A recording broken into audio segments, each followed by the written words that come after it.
आप पंचायत में आए हैं, किस तरह का कैसा लगा यहाँ पे आके? देखिए, यहाँ आने का मुझे सौभाग्य प्राप्त हुआ।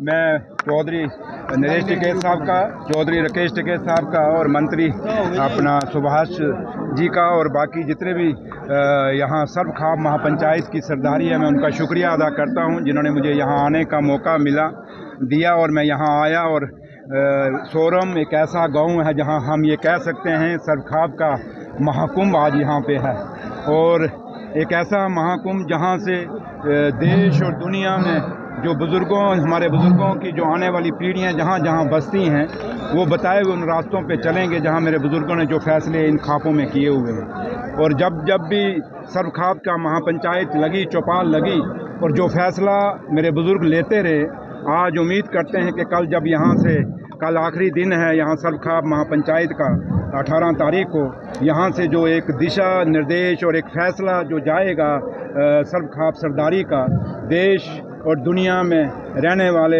वो हर आदमी जो इन सर्वखापों के वारिस हैं और इनका फ्यूचर हैं, वो इनको मानेंगे।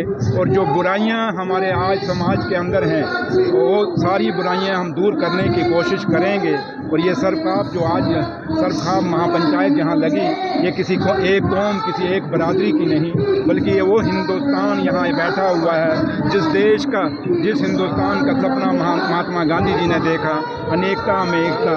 यहाँ जहाँ जितने लोग बैठे हैं आज, ये सब कुछ भूल के, अपना धर्म, अपना मज़हब, अपना जात, अपनी बरादरी, अपनी पार्टियाँ, सब कुछ भूल के एक ही छत छाया के नीचे बैठे हैं, वो है सर्वखाप महापंचायत। आपसे कोई सुझाव दिया गया है सामाजिक मुद्दों पर? नहीं, मैं उस सरदारी के चरणों की धूल हूँ जो यहाँ सरदारी बैठी है।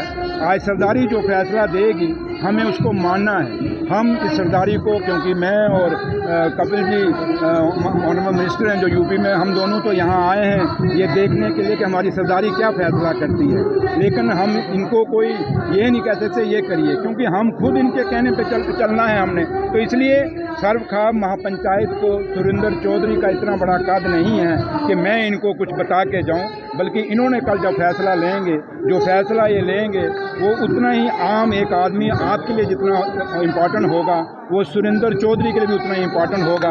बेशक मेरा रुतबा क्या है, मेरी आज कॉन्स्टिट्यूशनल पोस्ट क्या है, या कपिल जी की पोस्ट क्या है, ये मंत्री हैं, हम दोनों के ये मिनिस्ट्री हैं, इस सर्वखाप के आगे मैटर नहीं करती। मैटर यही करेगा कि जो ये फैसला देंगे, उस फैसले को हमें मानना है। तो आतंकवाद पे कुछ कहेंगे? जम्मू कश्मीर से आए हैं आप, कुछ कहेंगे आतंकवाद पर? क्या मतलब क्या कहेंगे? बाकी अब गीत तो कोई गाना नहीं है, घटनाएं हो रही हैं। एक घटना अभी बाकी देश, देखिए, मैं एक बात आपको कहूँगा कि मुझे दुख है कि देश के अंदर बड़ी अच्छी पत्रकारिता भी है, लेकिन कुछ पत्रकार ऐसे हैं जो जम्मू कश्मीर को नेशनल लेवल पर दिखाने की कोशिश करते हैं। वो जम्मू कश्मीर वैसा नहीं है। जम्मू कश्मीर के हालात अच्छे हैं। आज चाहे दिल्ली की गवर्नमेंट है, सेंट्रल की गवर्नमेंट है, चाहे जम्मू कश्मीर की स्टेट है, हमारी हमेशा यही कोशिश रही कि हम जम्मू कश्मीर के हालात ठीक करें। लेकिन इक्का दुक्का कोई हादसा होने से अगर पाकिस्तान कर जाता है, तो इसका मतलब ये नहीं कि जम्मू कश्मीर के हालात ख़राब हैं। इसलिए जम्मू कश्मीर उतना ही पीसफुल है जितना हमारा यूपी है, बिहार है, दिल्ली है, पंजाब है, हरियाणा है। इसलिए हमें जम्मू कश्मीर को खाली इन बयानों में नहीं रखना चाहिए, बल्कि एक टीआरपी के लिए नहीं रखना चाहिए। जम्मू कश्मीर को समझने की ज़रूरत है। और जम्मू कश्मीर आप लोग आइए, मैं न्योता दे के जाता हूँ। जम्मू कश्मीर में इवन के कश्मीर बेशक आज दरबार मूव हो गया, दफ्तर सारे जम्मू में आ गए हैं, क्योंकि ये महाराजे की विरासत है। ये दरबार मूव महाराजा साहब ने चलाया था कि सर्दियों में वो जम्मू आता था और गर्मियों में कश्मीर जाता था। आज सर्दियाँ हैं, इसलिए दरबार जो हमारा है, सारा ऑफिस जो है वो जम्मू में लगते हैं। आप उसके बावजूद भी कश्मीर में अगर आप लोग कोई घूमना चाहते हैं, पत्रकार मेरे दोस्त, मेरे साथी, अगर मेरे भाई आना चाहते हैं, आइए, मैं आपका जुगाड़ कर दूंगा। और अपनी आंखों से देखिए, आप अपनी आंखों से देखिए कि जम्मू कश्मीर कितना पीसफुल है, और जम्मू कश्मीर की मेहमान नवाजी और जम्मू कश्मीर का भाईचारा बहुत मजबूत है, और आपको उस भाईचारे पर हमेशा फख्र होगा। थैंक यू, धन्यवाद।